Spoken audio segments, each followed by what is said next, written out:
Que estamos grabando, entramos entonces en...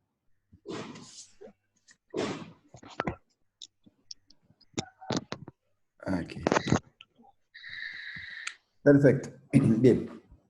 Vamos a volver entonces al tema de ayer, donde habíamos visto el modelo de la frontera de la producción. Vamos a ver algo que se llama posibilidades en la frontera de la producción y luego vamos a ver para qué nos sirve este modelito, qué es lo que nos quiere decir o qué es lo que nos quiere contar. Bien.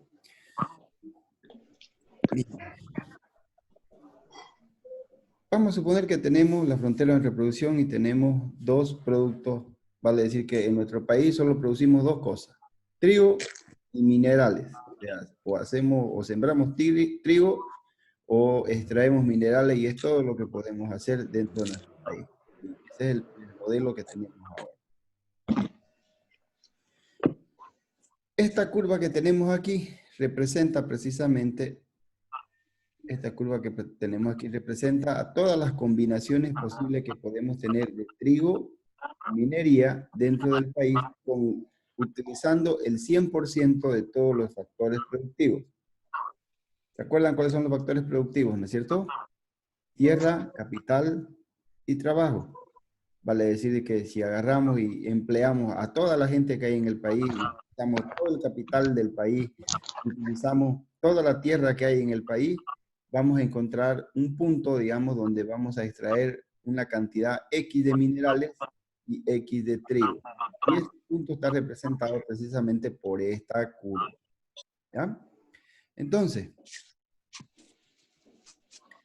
vamos a ver tres puntos dentro de esta curva. La primera de ellas es este punto que está aquí. Fíjense que este punto dice que es imposible. ¿Por qué es imposible? Porque este punto se encuentra fuera de la curva de la producción. Vale decir que si yo quiero producir esta cantidad de trigo y esta cantidad de minerales, no lo puedo hacer porque no tengo los suficientes medios para hacerlo. No tengo el suficiente capital, no tengo la suficiente tierra y no tengo la suficiente mano de obra para llevarla a cabo. Por lo tanto, este punto que está fuera de la frontera de la producción sencillamente es imposible de realizar. Veamos este otro punto. Este punto que está dentro de la frontera de la producción es posible. Sí puedo producir esta cantidad porque está dentro de la frontera de la producción, pero es ineficiente. ¿Por qué? Porque en este punto, con los recursos actuales que cuento, puedo producir más. Y por último tengo este punto que está sobre la curva de la frontera de la producción. Este punto es posible y es eficiente. Es posible porque puedo producir, tengo recursos suficientes para producir. Y es eficiente porque estoy utilizando la totalidad de mis recursos. Eso es muy importante en un país, porque un país tiene que producir siempre en su máxima capacidad. Vale decir que, por ejemplo, tenemos el Mutum, la reserva de hierro más grande del mundo, pero no la estamos produciendo. ¿Qué pasaría si la estuviéramos produciendo? Generaríamos más trabajo, generaríamos más capital y tendríamos más ingresos por la venta de esos productos. Por lo tanto, tendríamos un mejor bienestar. Venezuela tiene la reserva de petróleo más grande del mundo. Sin embargo, no la producen todas, son reservas. Al decir que ese petróleo está dentro de su territorio, pero no lo están extrayendo, está ahí adentro. No le sirve de nada. ¿Por qué? Porque no lo están ocupando, no lo están empleando, no lo están vendiendo, no lo están produciendo, simplemente está ahí, ¿cierto? Entonces es como si nuestra casa estuviera debajo de una cantera que está lleningo de oro, pero que no lo estamos extrayendo. Entonces no podemos decir que somos ricos por el hecho de tener el oro ahí debajo. Somos ricos si lo empezáramos a extraer y lo empezáramos a explotar. Entonces la frontera de la producción nos muestra precisamente nos muestra precisamente ese detalle. ¿Qué tan productivo somos cuando comparamos lo que pudiéramos hacer con todos los recursos que tenemos y lo que actualmente estamos haciendo?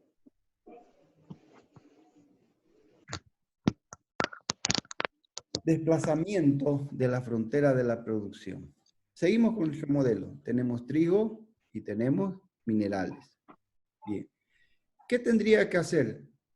Fíjense que acá, por ejemplo, ¿qué tendría que hacer para que esta curva pudiera llegar a este punto? Para que eso pudiera suceder, yo tendría que desplazar esta curva hasta este punto y hacer que este punto que es imposible de producir, ahora lo pueda producir. Pero ¿qué tendría que pasar para que eso ocurra? ¿Cómo puedo hacer yo para poder desplazar esta curva de este punto a esta otra? Y pasar de esta frontera de la producción número 1 a la frontera de la producción número 2.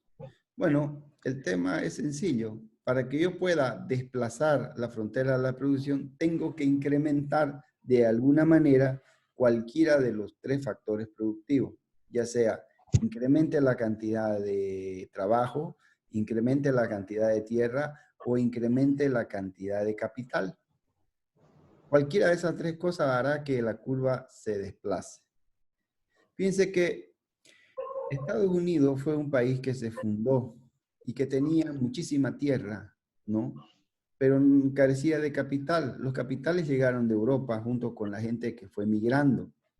Y luego empezó a llegar gente que migraba y que empezó a formar parte de lo que sería el trabajo. La combinación de esas tres cosas a través del tiempo hizo que su frontera de la producción vaya creciendo hasta convertirse en el país más grande y más poderoso del mundo. Entonces, si nosotros queremos, por ejemplo, mejorar nuestra producción, tendríamos que incrementar cualquiera de las tres cosas. O incrementamos la fuerza laboral, o incrementamos el capital, o incrementamos la tierra. Ahora, hagamos un análisis en este punto. ¿Podemos incrementar la tierra? No, no podemos, porque nuestras tierras son limitadas. O sea, no podemos salir por el mundo a tratar de quitarle tierra a los argentinos, a los chilenos o a los brasileños, porque eso significaría una guerra. Y no estamos en condiciones de hacer eso. Y esa época en el mundo ya pasaron. Entonces, no podemos ampliar nuestra tierra. ¿Podemos ampliar nuestra mano de, nuestro trabajo, nuestra mano de obra? Esa es una buena pregunta. El problema es que los bolivianos no se reproducen. Ya hemos visto de que la tasa de crecimiento poblacional en Bolivia es extremadamente lenta, ¿no es cierto? Y cada vez empeora, vale decir que antes nos reproducíamos más, es lo que le decía, nuestra abuelita tuvo 14 hijos, nuestra madre 5 y nosotros 2 y capaz que ustedes ni uno. Entonces, eso nos pone en una encrucijada, porque significa que dentro de un futuro no muy lejano no vamos a tener mano de obra para poder expandir nuestra frontera de la producción. Entonces, ¿qué nos queda? Expandir, ¿qué factor productivo nos queda? Ya tierra vimos que no podemos, nuestra mano de obra está limitada. Bien, ¿qué nos queda? Capital. Capital. La única manera en la que nosotros podemos incrementar nuestra frontera de la producción, incrementar nuestra producción a través del capital, no hay más. Significa que tenemos que mejorar el capital humano, o sea, los trabajadores que ya están, hay que capacitarlos, hay que volverlos más productivos y hay que traer más capital de afuera, más equipo, más maquinaria, hay que tener procesos tecnológicos que nos ayuden esa es la manera en la que un país como el nuestro, pudiera salir del subdesarrollo hacia el desarrollo, incrementando, ¿no?, la variable de capital. Bueno, entonces, este modelito que nos está mostrando, este modelito nos está mostrando precisamente eso, aquí tengo un resumen. Primero, la producción está limitada por los factores productivos, vale decir que lo que nosotros podamos llegar a hacer está limitado por la cantidad de recursos que tenemos, tanto de trabajo, de tierra, como de capital. Fíjense que siempre se ha dicho de que Bolivia es un país pobre y siempre ponen un pobre sentado en una silla de oro, digamos, ¿no? Porque tenemos de todo. Sí, tenemos la reserva más grande de hierro del mundo, teníamos la reserva más grande de plata del mundo, tenemos oro bastante en buena cantidad, tenemos petróleo en buena cantidad, tenemos las reservas de gas más importantes de Sudamérica, tenemos las reservas de litio más grandes del mundo. Pues resulta que tenemos de todo, pero en realidad no tenemos nada. ¿Por qué no tenemos nada? Porque puede que tengamos tierra, pero no tenemos capital y mucho menos trabajo. mucho menos trabajo. Entonces, eso es lo que nos limita a nosotros y nos ha convertido en un país pobre durante... Fíjense que no es el imperio, no son los venezolanos, no son los rusos, no son los americanos, no son los argentinos, no son los brasileños los que han hecho que nosotros seamos un país pobre, ¿no es cierto? Esa es simplemente una tonta idea, digamos, que le venden a los socialistas, digamos, ¿no? En realidad somos pobres porque no tenemos condiciones en nuestros factores productivos. Cuando aprendamos de que eso es lo importante y que eso es lo que tenemos que nosotros mejorar y hacer crecer, entonces recién vamos a salir de la pobreza en la que nos encontramos. Siempre es más eficiente usar los recursos disponibles. Obvio, si tengo hierro, pues saquémoslo, vendámoslo. Si tenemos litio, pues vendámoslo también. Si tenemos oro, pues también. Si tenemos gas, también.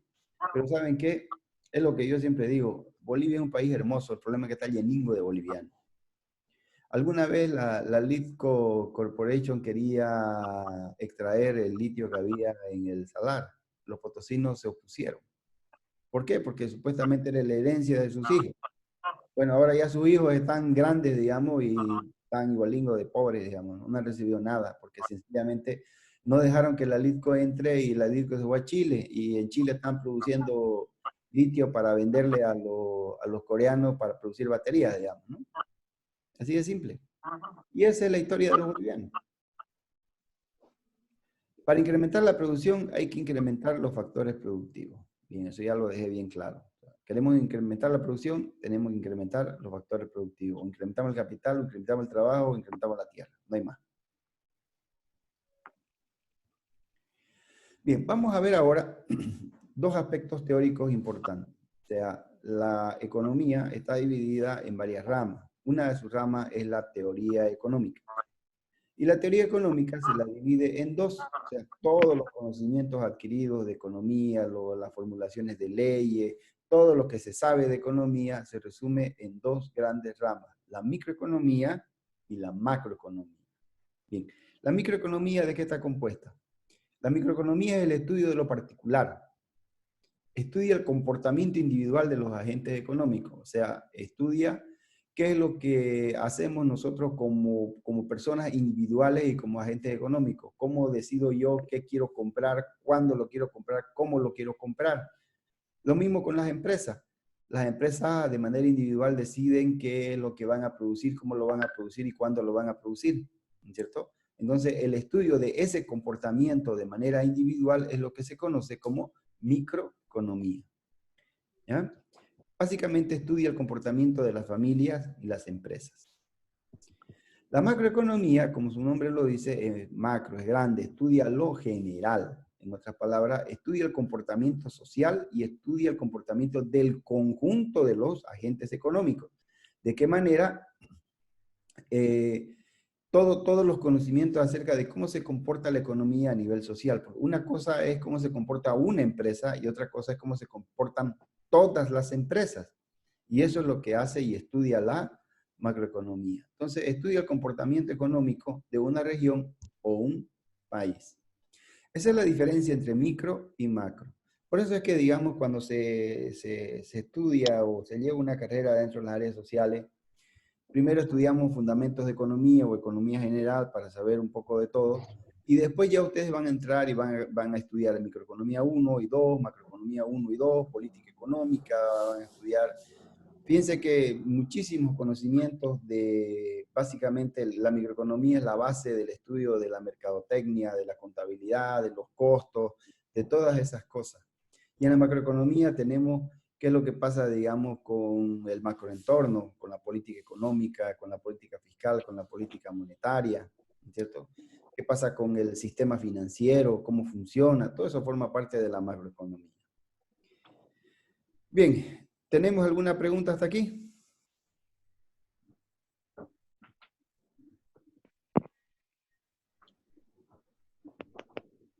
Bueno, parece que todo ha quedado muy claro. Bien. A ver, creo que tengo dos diapositivas más. Un ratito. Ah, sí, aquí está. Voy a lanzar una pregunta. ¿Un médico debe ganar más que un portero? ¿Qué opinan ustedes? Sí. ¿Por qué? Sí. Porque el médico Que salva estudió. vida. ¿Y qué más? Porque el médico estudió y el portero no. Tuvo formación. Uno salva vida. O sea, tiene más responsabilidad. Sí. Tiene más responsabilidad porque es una persona que va a tratar con la vida de los seres humanos. Por otra parte, para ser médico tenés que estudiar 7 años en la universidad, tenés que hacer 3 años de no sé qué, otros 4 años de no sé cuánto. Resulta que cuando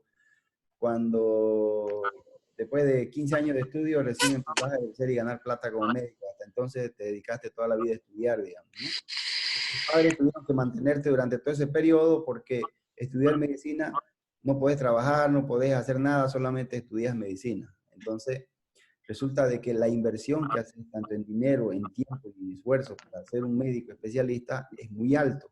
Por lo tanto, tiene que haber una retribución económica ante tanta inversión. Por eso es que un médico debe ganar más que un portero. Pero ahora voy a hacer otra pregunta. ¿Cuántas veces más debe ganar que un portero? ¿10 veces más? ¿100 veces más? ¿1000 veces más? ¿Cuántas veces más debería hacerlo? ¿Cuánto? 10 veces. ¿Por qué 10? ¿Por qué no 100? ¿Por qué no 1000? Te aseguro que hay médicos en Estados Unidos que ganan 1000 veces más que un portero. Un neurocirujano que te haga una operación de cerebro abierto te va a cobrar 1000 veces más que el sueldo de un portero. Fácil, una cirugía de esas en Estados Unidos cuesta $100,000, como si nada. Aquí mismo nomás, anda que te cambien el riñón. O sea, después de que le tiráis unos 15 años de vendimia y de churrasco sin parar, tu hígado va a explotar y vas a necesitar que un médico te lo cambie. Anda a preguntar cuánto cuesta el cambio de hígado o el cambio de riñón. Por lo menos te va a costar entre 50,000 a 80,000 dólares. Y eso es 100 veces más de lo que gana un portero. Entonces la pregunta es, ¿cuánto más? 10, 100 veces, ¿cuántas veces más debería ganar? Hay una pregunta que tiene que ver con muchos aspectos, no solamente económicos, sino también éticos. Mira,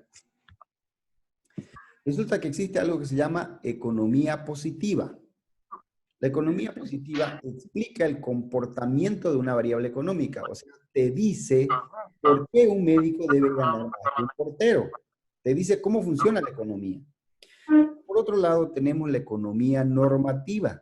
La economía normativa involucra normas en el proceso económico, involucra la ética en los procesos económicos. O sea, ok, en la economía normativa te dice, ok, un médico va a ganar más que un portero, pero solamente tiene que ganar 100 veces más, porque 1000 veces más no sería ético. Imagínate una persona que nace con un problema congénito y tiene que cambiarse su hígado y no tiene $100,000 para hacerse la cirugía, pues se muere. Entonces, ese es el tema. La economía positiva y la economía normativa son dos aspectos dentro de la economía que hacen el comportamiento económico. Les voy a dar un ejemplo. Miren, aquí tenemos dos personas. El del lado izquierdo es Rockefeller. Su fortuna, $200,000 millones. Aquí tenemos a Jeff Bezos, el dueño de Amazon. Su fortuna es de un poco más de $100,000 millones. Bien, ¿por qué Rockefeller era 2 veces más rico que Jeff Bezos? ¿No? ¿Qué hizo que Rockefeller pudiera alcanzar una fortuna de este nivel? Pues, sencillamente, en la época donde vivía Rockefeller, no existían tantas normas, tantas leyes y tantos controles en los procesos económicos. Las personas que tenían que trabajar 14 a 16 horas al día, de lunes a domingo. No existía el día de descanso, no existían vacaciones. Los sindicatos de trabajo eran reprimidos, digamos, por el uso del Estado. No existían fronteras, vale decir que sus productos podías llevarlos de un país a otro sin tener que pasar por aduana, por regulaciones fitosanitarias, no tenías regulaciones de ninguna índole. Simplemente transportabas tu producto hasta el otro lado del mundo y lo vendías y ya está. Entonces, esa falta de regulación hizo de que estas personas, como Rockefeller, por ejemplo, pudieran amasar una fortuna de este tamaño.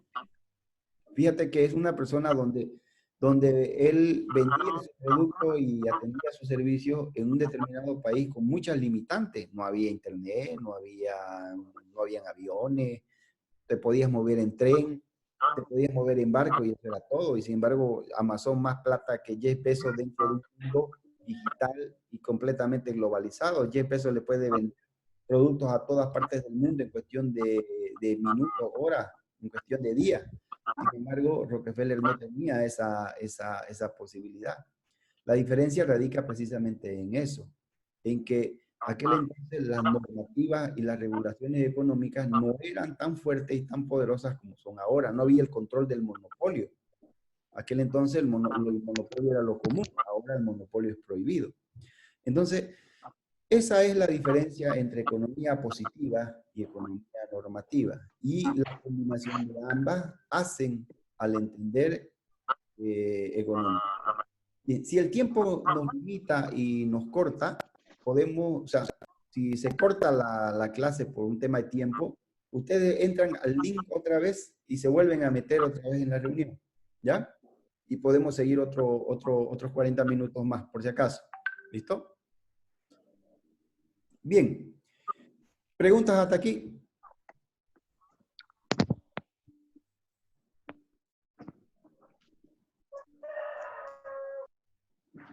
Si no tenemos más preguntas, lo que nosotros vamos a hacer, con esto estaríamos terminando el tema número 1 y daríamos inicio al tema número 2. ¿Ya? Entonces, voy a preparar ahorita, voy a entrar a lo que es voy a ir ahorita a lo que es el tema número 2.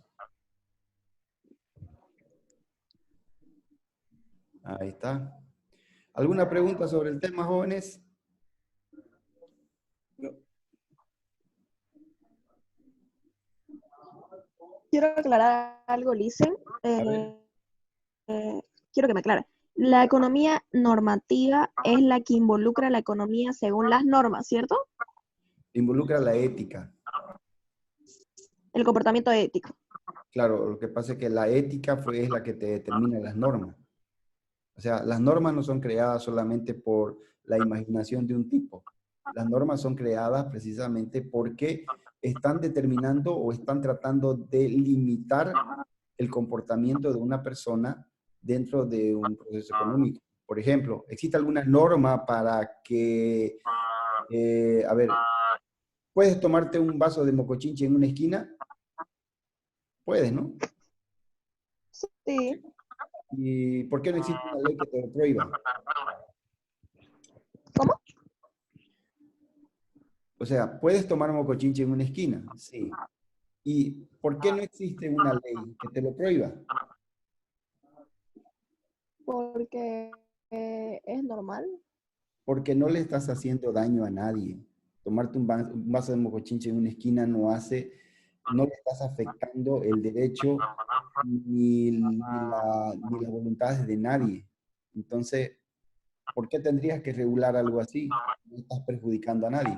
Las normas y las leyes se crean precisamente cuando necesitas proteger a cierto sector a cierto sector de la población que tiene. De ahí es que nacen las leyes, de ahí es que nacen precisamente. Entonces, la economía normativa hace eso. Crea normas y crea regulaciones para proteger a ciertos segmentos de la Población. población. Fíjate que a principios del siglo, por ejemplo, la gasolina llevaba plomo. Resulta que cuando tú aspiras el plomo en tu cuerpo, te causa un daño brutal, te causa un daño neurológico que te puede causar locura, te puede causar baja de peso, te puede causar tumores. El envenenamiento por plomo es brutalmente nocivo. Y resulta de que todas las movilidades del mundo utilizaban plomo dentro de la gasolina para aumentar el octanaje. Cuando se descubre precisamente que la gasolina estaba contaminando y estaba elevando los niveles de plomo en el aire, se prohíbe la utilización de plomo en la gasolina y obligó a la industria petrolera a tener que buscar otras alternativas para poder producir su octanaje en la gasolina. Entonces ahí nace una norma que te está limitando el comportamiento económico. Eso es la economía normativa. Ah, ya. Ya, perfecto. Gracias, licenciado. Vamos a ir acá. Aquí.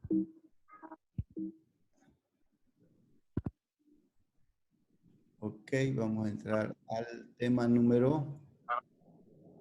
Vamos a entrar al tema número 2.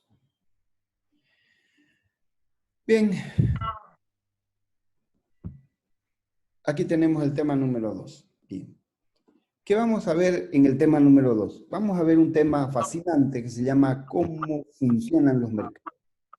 Cómo establecemos las relaciones comerciales entre personas, entre empresas, y cómo es que los mercados se encargan de dar un gran beneficio a la sociedad. Así que lo primero que vamos a analizar es la demanda. Vamos a ver sus características, el desplazamiento y sus variables. Por otro lado, vamos a ver la oferta. Lo mismo, características, desplazamiento y variables. Y obviamente el mercado es la unión de ambos. En otras palabras, vamos a unir oferta y demanda para generar los mercados. Y aquí vamos a estudiar los equilibrios del mercado y la dinámica de los mercados. ¿Ya? Básicamente en este tema vamos a ver estas tres cosas. ¿Ya?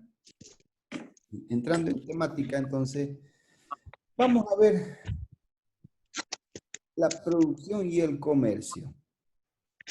¿De qué manera estas dos cosas, la producción y el comercio, han evolucionado los procesos productivos y de cómo han afectado a la sociedad? Bien, para esto les voy a contar una historia, ¿ya? Bien, resulta de que está Pepe el Bayuno, que siembra papa. Ahí está su sembradío de papa y ahí está Pepe con su guadaña ahí listo para sembrar su papa. Y por otro lado está Don Félix, que es un veniano ganadero.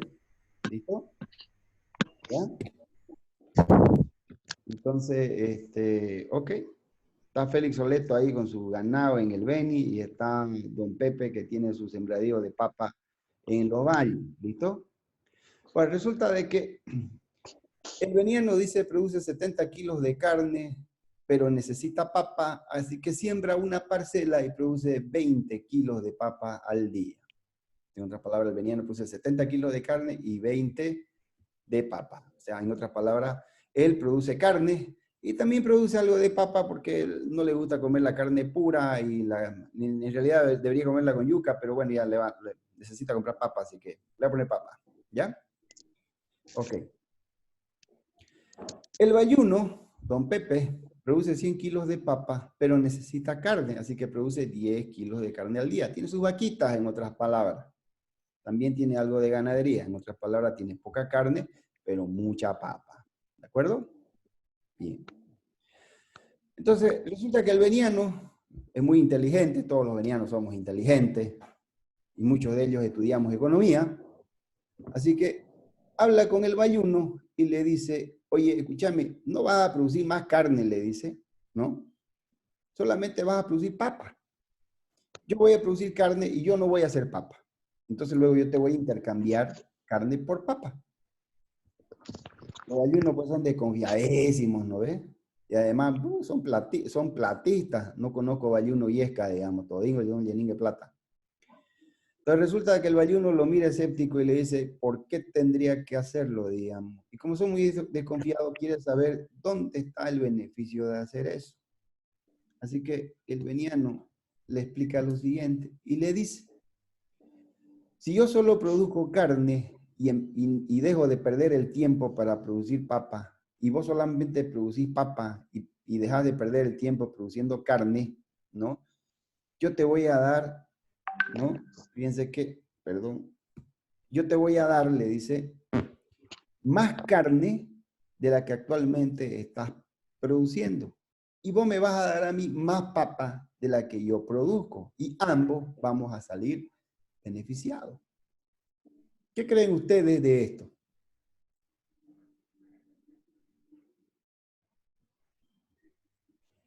Esto tiene que ver con algo que se llama especialización de la producción. Si nosotros somos especialistas en producir algo, hagamos ese algo. Si queremos hacer de todo, probablemente vamos a producir de todo un poco, pero al final no vamos a producir nada. Entonces, la especialización a través del comercio hace precisamente que se mejoren los procesos productivos. ¿Cierto? Entonces, y fíjense que los empresarios prefieren siempre producir y meterse en aquellos negocios que conozcan. Imagínate que agarre un montón de menonitas y los lleve allá al altiplano y los meta a una mina a tratar de sacar minerales en Potosí. ¿Qué creen que va a pasar? ¿Cierto? O viceversa. Voy a agarrar a los campesinos que estaban allá y los voy a traer acá a sembrar soya, digamos, ¿no? Entonces, cada persona, cada país, cada empresa, cada familia tiene una especialidad. Y aprovechar esa especialidad hace de que nosotros nos volvamos más eficientes, más productivos. Y el comercio que tengamos entre las diferentes familias que producimos diferentes cosas, hacen que tengamos y que no nos falte absolutamente nada. ¿Ya? Bien, les voy a mostrar un videíto muy cortito, 2 minutos, y quiero que le presten mucha atención al video porque vamos a hacer una discusión de esto en el foro, ¿ya? Vamos a ver qué pasaría si solamente las personas, qué pasaría si el comercio no existiera, ¿ya? Veamos el video, por favor. Este es Arnold. Arnold, sé que estás un poco cansado de todos nuestros experimentos. Bueno, ¿qué tal un momento feliz para ti? Podemos arreglar eso. Aquí tienes, toma este control remoto. Como puedes ver, tiene 3 botones. Presiona el primero. Acabas de viajar 3 millones de años atrás en el tiempo. Solo organismos unicelulares viven durante esta época, sin dolor, sin humillación. Entonces, Arnold, ¿estás feliz ahora? Pensándolo bien, estoy preocupado por la humanidad si te conviertes en su padre fundador. Vamos a sacarte de aquí. ¿Qué tal este cambio? La Tierra 2020 y ahora eres el humano más feliz vivo. ¿Cómo sabemos esto? Porque eres el único humano vivo. Todos los demás en el planeta se desintegraron cuando un experimento de materia oscura salió mal. ¿Cuáles son tus planes, Arnold? Oye, ¿a dónde vas? Me pregunto cuánto tiempo podrás sobrevivir. Sin nadie para trabajar en las centrales eléctricas no hay más electricidad. Y eso significa sin calor, sin nevera y sin agua limpia. Tal vez deberías buscar algunos consejos de supervivencia en Internet. Oh, espera, ya no hay Internet. Tendrás que descubrir cómo sobrevivir por tu cuenta. Primero, agua. El agua embotellada tiene una vida útil de aproximadamente 2 años y puedes esterilizar el agua del río con alcohol fuerte. ¿Qué hay de la comida? Los únicos productos alimenticios con una vida útil ilimitada son arroz, leche en polvo y miel. Y para ser honesto, creo que es poco probable que domines el arte de la caza. Entonces, para diversificar tu dieta, tendrás que mudarte a México. Allí hace más calor y puedes dedicarte a la agricultura. También necesitarás adquirir algunas habilidades médicas para que no te mueras la primera vez que te cortes a ti mismo. E incluso después de resolver todos estos problemas básicos de supervivencia, tendrás que tratar de no olvidarte de la absoluta e implacable soledad. Bueno, parece que lo hiciste, Arnold. Solo. Y sin todas esas personas molestas que producen alimentos, construyen casas, administran instalaciones de tratamiento de agua, monitorean sensores en centrales nucleares y controlan estaciones espaciales. Es hora del tercer botón, Arnold.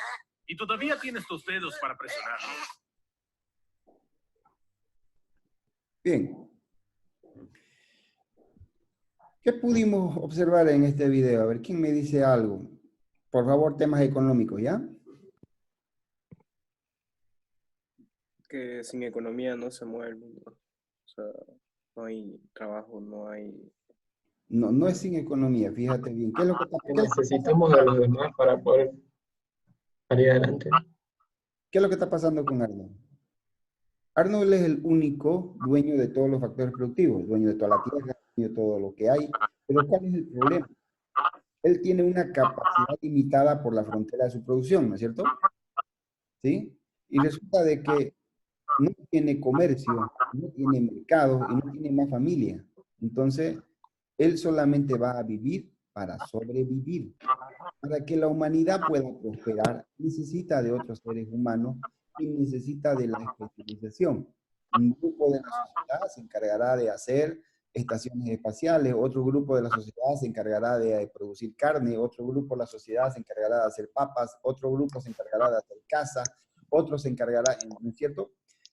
Cada grupo de la sociedad se encargará de producir algo. Y el comercio, los mercados, son los que se encargan de que todas esas cosas lleguen a todas las familias. Si te pones a pensar cuántas cosas tú necesitas en el día para vivir, ahora que estamos en cautiverio, ¿cierto? Que estamos presos en nuestras casas, te darás cuenta de qué es lo que realmente necesitas y qué es lo que no necesitas.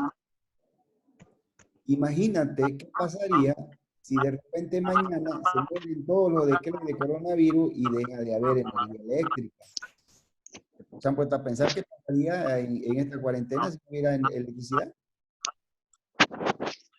¿Qué pasaría si la gente que produce en el campo alimentos deja de hacerlo y mañana no hay que comer? ¿Qué creen que pasaría? Mínimo de Walking Dead, ¿no es cierto? Mínimo. ¿No, verdad? Vamos a salir a la calle con nuestro machete ahí no sé, pues a hacer parrillada de los vecinos, En San Carlos. ¿no es cierto? Entonces, Buena ahí, idea. ahí te das cuenta que los procesos económicos no son simples, son una interacción de muchísimas unidades individuales de personas y todas estas se juntan e intercambian todo en los mercados. En otras palabras, los mercados es el punto donde nosotros podemos abastecernos de todas aquellas cosas que necesitamos, ¿no es cierto? Bien. Este tema que vamos a ver, el tema número 2, precisamente tiene ese propósito de entender cómo funcionan los mercados, cuál es su importancia, cómo es que los mercados llevan y abastecen los productos, por qué se genera la escasez, por qué no hay que comer en Venezuela siendo que es un país tan rico, ¿no es cierto? ¿Qué pasa con Cuba? ¿No es cierto? ¿Por qué siempre los supermercados en Estados Unidos siempre están llenos? ¿No es cierto? ¿Qué es lo que hace de que allá todo esté lleno y en Venezuela no haya nada? ¿No es verdad? Es precisamente los mecanismos en el cual se hace la distribución de los recursos.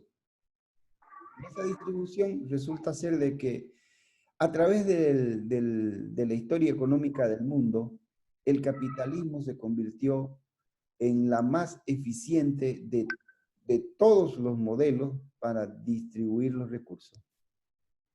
Quizás no lo haga de la manera más equitativa, quizás no sea justo, lo que ustedes quieran, pero en el mundo capitalista siempre vas a encontrar los mercados llenos. Siempre vas a encontrar, siempre vas a poder, si tú quieres comprar algo, siempre vas a encontrar quien te lo pueda vender. Cualquier otro experimento que se haya hecho en la humanidad para crear la distribución de los recursos, ¿no? Siempre ha sido un fracaso. Y uno de los grandes problemas que tienen los modelos socialistas y comunistas es precisamente eso.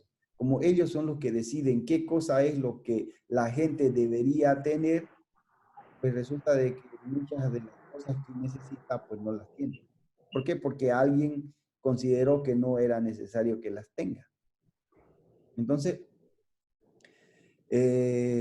hacer economía es algo muy complejo, es algo muy, involucra demasiadas variables, hay aspectos que son económicos, hay aspectos que son normativos, ya vimos la diferencia entre economía positiva y normativa, ¿no es cierto?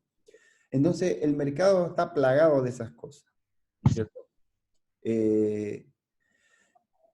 Y los mercados tienen que ser regulados. Por eso era que yo puse mucha énfasis en el tema de la economía normativa y positiva. Por ejemplo, cuando tenía unos 15 años y no sabía nada de economía, quería hacerme rico haciendo un criadero de peladas. Imagínense ustedes. Después de que planteé la idea a mi padre y le dije que quería hacer un criadero de peladas, me dijo y me pasó unas clases sobre ética, sobre esclavitud y sobre la trata de personas, y entonces entendí que no era buena idea. Es exactamente lo mismo que pasa en economía, en el mundo. Los aspectos económicos pueden ser muy diversos, pero tienen que ser limitados por la ética y tienen que ser limitados por los controles y las regulaciones que la misma sociedad va a imponer, ¿cierto? De acuerdo a lo que la sociedad crea que se debe hacer y la manera en la que la sociedad piense que es la manera de hacerlo. ¿Ya? Bien, entonces haciendo un resumen del tema, ¿en qué quedamos? Número 1, que para que nosotros podamos tener una distribución de los recursos necesitamos los mercados. Y para entender los mercados tenemos que entender cómo funciona la demanda, la oferta, los precios, el equilibrio, ¿no? Las fuerzas del mercado, qué es lo que hace que un mercado pueda desplazarse, qué es lo que un mercado hace que se encuentre en equilibrio, en fin. Bien, quiero que como tarea les voy a dejar un link ahí en la plataforma para que ustedes vean un video que es el video de las Naciones de Adam Smith. Quiero que después que vean el video, quiero que lo analicen y hagamos un ensayo de unas 2 o 3 páginas sobre eso, ¿ya? Ahí ustedes van a encontrar el origen de cómo es que Adam Smith pensó cómo deberían ser los mercados, fue el primero en hacerlo, y por lo tanto es el padre de la economía, digamos. Fue el primero en describir cómo son las relaciones comerciales entre la demanda, la oferta y el equilibrio, ¿ya? Así que esos son aspectos que por favor quiero que lo hagamos en la plataforma, ¿ya? Bien, ¿alguna pregunta? Ya se nos va a acabar el tiempo. Tenemos 2 minutos más y se me acaba el tiempo, ¿no? ¿Alguna pregunta sobre el tema?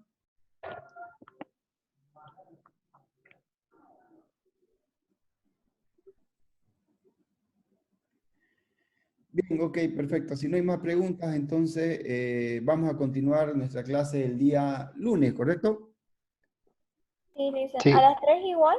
Sí, el lunes a las 3 de la tarde. Me parece que tengo un horario, El ¿no? martes, listen. Ah, perdón, es martes, ¿no? Martes y viernes. Sí, el día martes, entonces a las 3 de la tarde continuamos. Por favor, quiero que miren la plataforma. Voy a dejar, vamos a hacer el resumen del capítulo que corresponde del libro. Si tienen preguntas también que responder ahí. Y va a haber un nuevo foro. Y hay un link para que veamos este video que les he pedido. ¿Ya? La próxima clase ya va. ¿Todas las actividades del capítulo 2 o solo algunas? Porque dijo que iban a decirnos si íbamos a hacer todos o algunos. Bien, ok, voy a definir esta vez la cantidad de preguntas y qué preguntas específicamente dentro de lo que es el práctico. Ahí va a decir qué preguntas tienen que resolver del libro, ¿ya? Ya, gracias, Lisa. Ok, entonces con esto concluimos la clase y continuamos el día martes, ¿ya? Los espero a las 3, jóvenes. Ya. Con No se referencia, olviden- no se olviden de participar en los foros. solo hay 2 foros, ¿no? Ahorita solamente hay un foro. Voy a poner el segundo foro ahora, ¿ya? Ok. La Sí, asistencia, listen. ok, finalizamos la reunión entonces.